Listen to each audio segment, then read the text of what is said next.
We severed a human's arm. Then they summoned deadly ships and war erupted. The silver disc-shaped ship moved silently through Earth's atmosphere. Inside, Chief Scientist Tai-Ho looked at the blue planet with great interest. His people, the Morax, had been watching this world for many years. Today was different. Today they would take their first human sample. "Target located," said the pilot. "The human is alone in an area with no other humans nearby." Tai-Ho nodded. "Perfect. Bring us down and activate the capture beam." Commander Jiwoo Park had been hiking in the remote mountains for 2 days. She needed time away from military duties, time to think. The strange light above her was the first warning. Before she could reach for her emergency communicator, a beam of pale blue light surrounded her body. She felt weightless, then everything went dark. When Jiwoo woke up, she was strapped to a metal table. Bright lights hurt her eyes. Strange creatures with gray skin and large black eyes moved around her. Their heads were too big for their thin bodies. "The human is awake," said one of the aliens, in a clicking language that somehow translated in Jiwoo's mind. Tai-Ho approached the table. "Fascinating, its vital signs are strong. Begin the first test." Jiwoo pulled against her restraints. "Who are you? What do you want?" Her military training took over, helping her stay calm despite her fear. The aliens ignored her questions. One of them brought a tray of strange tools to the table. "My name is Commander Jiwoo Park of Earth Defense Forces," she said loudly. "Release me now." Tai-Ho looked at her with surprise. "It speaks with purpose. Intelligence higher than our initial scan suggested." He moved closer. "You are a specimen, human. We need to understand your kind. If you harm me, my people will respond," Jiwoo warned. She knew that without her emergency beacon no one would know where she was, but these aliens didn't need to know that. Tai-Ho made a sound like laughter. "Your people have primitive technology. They cannot even detect our ships. We have nothing to fear." One of the other aliens spoke up. "Chief Scientist, our scans show an interesting ability in humans. They can survive severe injury yet continue to function."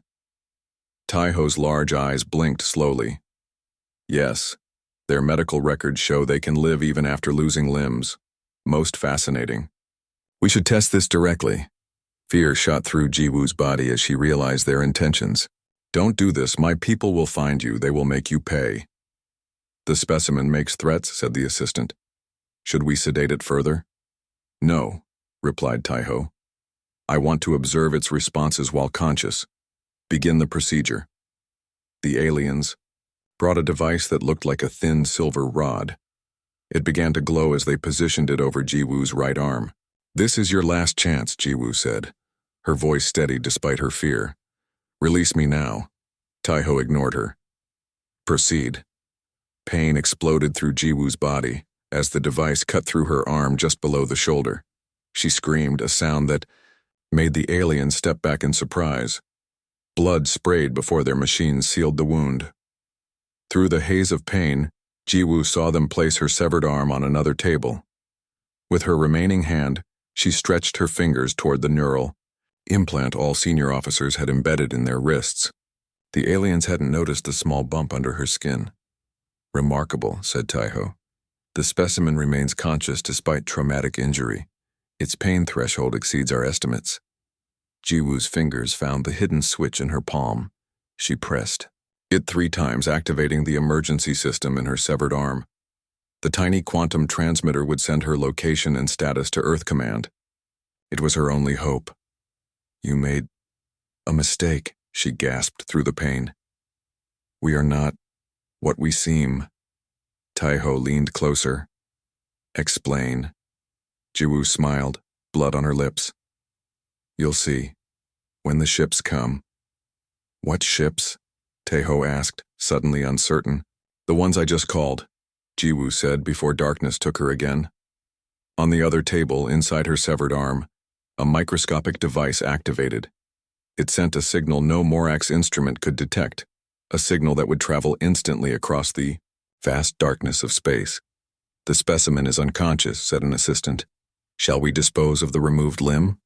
Tai-Ho shook his head. "No. Continue studying it. The human made strange claims about ships, searched the limb for any technology, but their instruments designed to detect known energy signatures found nothing unusual. The Morax continued their experiments, unaware that soon, very soon, they would learn why humans had survived as a species for so long. Miles above the Morax ship, in the blackness of space, a tiny pulse of energy flashed once, twice, 3 times, then it was gone, racing toward Earth at impossible speed. The signal from Jiwoo's severed arm raced through the darkness of space, traveling at speeds that defied the laws of physics as the Morax understood them. It was a quantum pulse, designed to transmit instantly regardless of distance, technology the aliens believed humans were centuries from developing. In the sterile lab, Taiho continued his examinations. The human arm lay on a separate table, connected to various scanning devices. Nothing unusual appeared in the results. "Chief Scientist, the specimen's vital signs are stabilizing," reported his assistant. "Remarkable recovery rate." Taiho nodded. "Their bodies are surprisingly resilient. But I'm more interested in what she said before losing consciousness. She mentioned ships." "Primitive human spacecraft cannot reach us," his assistant said confidently. "Their fastest vessels would take years to travel between planets in their own system." "I agree," said Taiho. "But check the specimen's arm again. Use the molecular scanner this time." On Earth, deep beneath the Rocky Mountains, a silent alarm activated in the secret command center of Earth Defense Force. Admiral Hyun was reviewing reports when his aide rushed in. "Sir, we've received a quantum distress signal from Commander Park's implant." Hyun's face hardened. "Location? Sector 17 near the orbit of Jupiter. Signal indicates severe physical trauma." Hyun stood immediately. "They've taken one of our people. Initiate Operation Thunderstorm." The aide looked shocked. "Sir, are you certain? That would reveal everything." "Commander Park is one of our best. If her implant activated, she's in enemy hands." Hyun walked to a large screen and placed his palm against it. "Authorization. Hyun, Jae-hwan, Admiral, Earth Defense Force. Activate Operation Thunderstorm." Deep beneath the oceans, hidden in mountain caves and disguised as ordinary satellites in Earth orbit, humanity's secret fleet awakened. For 50 years, Earth had detected alien observations. Instead of announcing their discovery to the public, world leaders had formed a secret pact. They would appear primitive while quietly building defenses that surpassed anything the watching eyes might expect. In the Morax ship, Taiho frowned at the molecular scan results. "Strange. There's a dead zone in the tissue approximately 2 millimeters wide near the wrist." "Equipment malfunction?" suggested his assistant. "Perhaps. Or—" Taiho stopped as the ship's alarm suddenly blared. "Chief Scientist," called the ship's captain over the communication system. "We're detecting anomalous energy readings at the edge of this system." Taiho hurried to the bridge where the main screen showed multiple points of light emerging from what appeared to be tears in space itself. "What are they?" he asked. The captain looked confused. "Unknown. They appeared suddenly, all at once. Our sensors indicate advanced propulsion systems, but the energy signature doesn't match any known species in our database." "How many?" 27 vessels, various sizes. The largest is approximately 3 times the size of our research ship. Taiho felt a chill run through his body. The human's warning. "Sir," said the communications officer, "we're receiving a transmission. It's coming from the largest vessel." "Put it through," ordered the captain. The screen changed to show a human male in a dark uniform. His face was stern, his eyes hard. "Attention, unidentified vessel. This is Captain Minjae of the Earth Defense Force vessel Vengeance. You have taken one of our officers. Return Commander Jiwoo Park immediately or we will take action." Silence fell over the Morax bridge. The captain recovered first. "Impossible. Humans don't have this technology. They can barely reach their own moon." Taiho turned to him, fear evident in his large eyes. "Captain, I believe we've made a terrible mistake." Back in the lab, Jiwoo regained consciousness, despite the pain and blood loss. She smiled.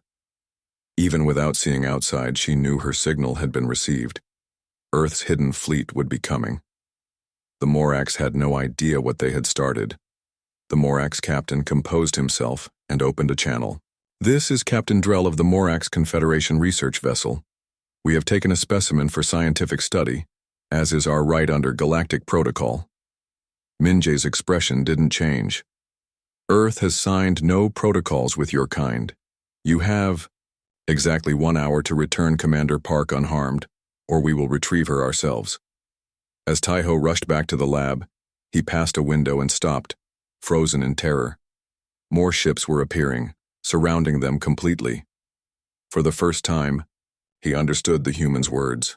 "We are not what we seem." The mistake had been made, the arm had been severed, and now, war had come to the stars. Captain Minje stood on the bridge of the Vengeance, his eyes fixed on the main screen. The Morax research vessel looked small compared to Earth's flagship. Around it, 26 human warships held position, weapons ready. "Status report," Minje ordered. "All ships in formation, Captain," replied his second-in-command, Lieutenant Do-hyun. "Weapons charged, shields at maximum." "And Commander Park?" "Our scans show she's alive but injured. They've removed her right arm." Minje's jaw tightened. "Open." The channel again. The face of the Morax captain appeared on screen. Drell looked nervous now, his large eyes blinking rapidly. "Your time is almost up," said Minje. "Will you return our officer?" Drell hesitated. "This situation is unprecedented. We had no indication humans possessed such technology. We need time to consult with our High Council." "You have 10 minutes," Minje replied coldly. "Not 1 second more." As the screen went dark, Do-hyun moved closer to Minje. "Sir, do you think they'll comply?" "No," said Minje.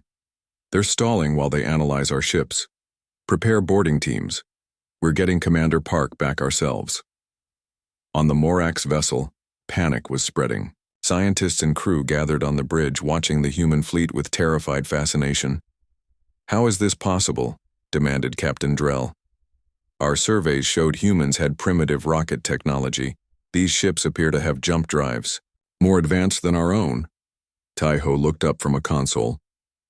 "Captain, I've been analyzing their energy signatures. Their weapon systems are... I've never seen anything like this. They could destroy us with a single shot." "We should return the human immediately," suggested one of the scientists. Drell's face hardened. "No. The Morax do not bow to primitive species, no matter what tricks they've managed. Contact the military outpost at Kral Station. Tell them we need immediate assistance." Taiho stepped forward.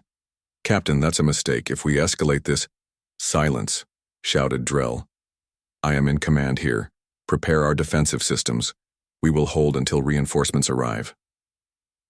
In the lab, Jiwoo was fighting through the pain. Her military implants were releasing medication into her system, helping her stay conscious.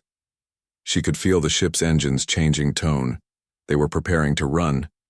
With her remaining arm, she managed to loosen one restraint. The aliens had left her alone, rushing to deal with the crisis she knew was coming. Slowly, painfully, she freed herself from the table and stood on shaky legs. On the bridge of the Vengeance, alarm sounded. "Captain, the Morax ship is powering up its engines," reported the tactical officer. "They're also charging weapons." Minji's expression didn't change. "So they've chosen war. Target their engine systems only. Disable, don't destroy." "Sir, we're detecting multiple jump signatures. More Morax ships incoming."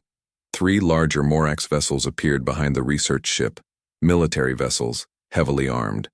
"Attention, human vessels," came a new voice over the communication system. "This is Commander Krill of the Morax Defense Force. You will stand down immediately or be destroyed." Minje smiled, but there was no warmth in it. "Lieutenant Do-hyun, show them what humans are truly capable of." "Yes, sir. Activating phase shift technology." The human fleet seemed to flicker, then half the ships vanished from Morax sensors. Before the aliens could react, they reappeared directly behind the Morax military vessels. "Fire," ordered Minje. Beams of blue energy lanced out from the human ships. They cut through the Morax shields as if they weren't there. The engines of the alien vessels went dark. They drifted, powerless. On the research vessel, Tejo watched in horror. Impossible! Their weapons completely ignored our shields. Drell stood frozen, his confidence shattered. How? How could we have missed this? Because we wanted to, said Tejo quietly. We saw what we expected to see. A primitive species. We never considered they might be hiding their true capabilities. Jiwoo had reached the bridge. She stood in the doorway, leaning against the wall for support. Blood stained her uniform where her arm had been. You should have listened to my warning, she said. Every alien turned to stare at her in shock. For 50 years we knew you were watching, Jiwoo continued. We prepared. We built in secret. And we waited for you to make the first move. She smiled grimly. Now you have. The communication system came to life again. Minjae's voice filled the bridge. This is your final warning. Return Commander Park now, or we will board your vessel and take her. Your military ships are disabled. You have nowhere to run. Drell looked from the screen to Jiwoo, then back again. His shoulders slumped in defeat. We surrender, he said. Take your human, but know this. You have just announced your presence to the galaxy, and not everyone will be as unprepared as we were. Medical officers rushed to Jiwoo as soon as she was brought aboard the Vengeance. Captain Minji wanted to see her, but the doctors insisted she needed immediate treatment. Meanwhile, a team of Earth Defense Force specialists boarded the Morax research vessel. They secured the ship and began downloading the alien database. The Morax, now prisoners, watched in stunned silence. Tejo approached the human team leader. Your technology, it's far beyond what we thought possible for your species. The team leader, Lieutenant Suman, looked at him coldly. That was the intention. May I ask why? Why pretend to be primitive? Suman considered the question. Come, with me. Our captain wants to speak with your scientists.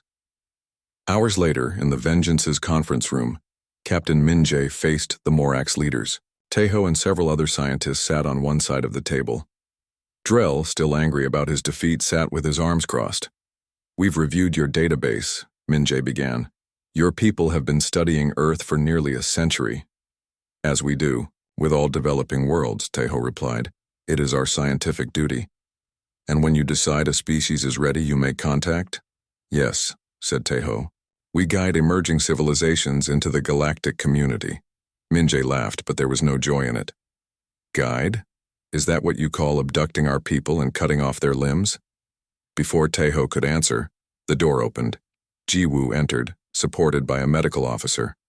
Her right arm was now a sleek metal replacement, already connected to her nervous system through Earth's advanced medical technology. Commander Park, said Minjae, standing. You should be resting. I need to be here, she replied, taking a seat. She looked at the Morax. You wanted to know why we hide our true technology. Show them. Minjae nodded and touched a control panel. A holographic display appeared above the table, showing images of Earth from 50 years earlier. 52 years ago, a ship entered our solar system, Minjae explained. Not Morax, something else. They destroyed our early space stations, killed hundreds of our people. Then they vanished. The aliens looked shocked. Tejo leaned forward. What species?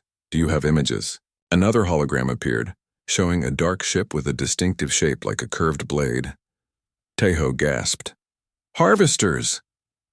You know them? Asked Jiwoo. Everyone in the galactic community knows of them, said Tejo, his voice shaking. They're predators. They watch for emerging civilizations, test their defenses, then return later to harvest resources and people. After they left, we found this in the wreckage of one of our stations, Minjae continued. The hologram changed to show a small device. A monitoring beacon. It was designed to report on our development, our weapons, our technology. So we created a deception, said Jiwoo. We let the beacon report what we wanted it to see. Slow progress, primitive rockets, internal conflicts. Meanwhile, we unified in secret and built our real technology. Impossible, said Drell. No species could advance so quickly. We had help, Minjay replied. The harvesters weren't careful about their wreckage. We recovered pieces of their technology, reverse engineered it, combined it with our own ideas. And now you've revealed yourselves, said Taiho, because of what we did to Commander Park. Yes, Jiwoo touched her metal arm. You forced our hand before we were ready. Taiho looked down at the table. I apologize for my part in this, but you should know something. The harvesters don't just attack alone. He stood and walked to the control panel. After a moment's hesitation, Minjay allowed him to access it. Taiho brought up new images from the Morax database. The harvesters monitor conflicts between species, he explained. When two civilizations fight, they wait until both are weakened, then they strike both at once. Jiwoo and Minjay exchanged worried looks. By attacking our ships, Taiho continued, you've sent a signal. The harvesters will know there's a war between humans and Morax. They will come for both of us. How long do we have? Asked Minjay. I don't know, admitted Taiho. But not long. They're always watching. As if on cue, alarms began to sound throughout the ship. A voice came over the communication system. Captain to the bridge. Unknown vessels detected at the edge of the system. Minjay looked at the Morax. It seems we have a common enemy now. Taiho nodded slowly. It seems we do. In the dimly lit warehouse on the outskirts of the city, two unlikely allies stood facing each other. Marcus, a former Special Forces operative, with a scarred face and cold eyes, gripped a worn leather folder. Beside him, Elena, a brilliant computer hacker with wild curly hair and nervous fingers, watched him carefully. Their mission was simple, yet impossible. Stop a dangerous weapons shipment that could start a global conflict. But trust between them was as fragile as thin glass. Marcus had been tracking this international arms dealer for years, while Elena had accidentally discovered critical information through her underground network of hackers. Their first meeting had been tense. Marcus didn't trust hackers, believing them to be unpredictable and unreliable. Elena saw military types as rigid and dangerous. Yet here they were, forced to work together by circumstances that gave them no other choice. The warehouse smelled of rust and old machinery. Blueprints were spread across a makeshift table, showing shipping routes and potential intercept points. Elena's fingers danced across a laptop, pulling up satellite images and encrypted communication logs. Marcus studied each detail with a veteran's precision. We have less than 48 hours, Marcus muttered, tracing a route with his calloused finger. One mistake, and thousands could die. Elena nodded, her usual sarcastic demeanor replaced by a serious focus. She knew the stakes were higher than any digital challenge she had ever faced. This wasn't just about breaking codes or exposing secrets. Lives were on the line. Their plan involved a complex sequence of digital disruption and physical intervention. Elena would hack into the shipping company's systems, creating false routing information. Marcus would use his military contacts to create a tactical distraction at the port. Together, they would redirect the weapons shipment and ensure it never reached its intended destination. But complications were everywhere. The arms dealer, a cunning Russian named Volkov, had eyes and ears everywhere. He was not someone who would simply let his multi-million-dollar shipment disappear without a fight. As night fell, tension grew between Marcus and Elena. Their different backgrounds created constant friction. Marcus preferred direct physical solutions. Elena believed in strategic digital manipulation, yet they both understood that their survival and mission success depended on working together. A sudden noise made them both freeze. Marcus pulled a weapon, his movements smooth and practiced. Elena's hands flew across her keyboard, scanning for potential digital threats. They communicated without words, a silent understanding developing between two professionals who had learned to trust their instincts. The shipment was scheduled to move through 3 different countries, each transfer point presenting unique challenges. One wrong move could alert Volkov and compromise everything they had planned. Marcus shared limited details about his past. a career in special forces, missions in conflict zones, a personal vendetta against arms dealers who profited from human suffering. Elena spoke even less about her background, but her skills were unmistakable. She could break through security systems that would stop most government agencies. As midnight approached, their plan started to take shape. Each moment was calculated, each decision weighed carefully. The weapons had to be stopped no matter the personal risk. Their uneasy alliance was built on a shared goal, preventing a potential international disaster. Marcus brought physical expertise and tactical knowledge. Elena brought digital skills and an intricate understanding of complex communication networks. Outside, rain started to fall, creating a soft backdrop to their intense preparation. Maps, digital screens, and communication devices surrounded them. They looked less like partners and more like two soldiers preparing for a high-stakes battle. The next 24 hours would determine everything. One small mistake could mean failure. But Marcus and Elena were not the type to accept defeat easily. Their determination burned bright, cutting through their initial mistrust and creating something unexpected, a partnership forged in the heat of a dangerous mission. With each passing hour, the tension grew. The weapons shipment was moving, and they were the only ones who could stop it.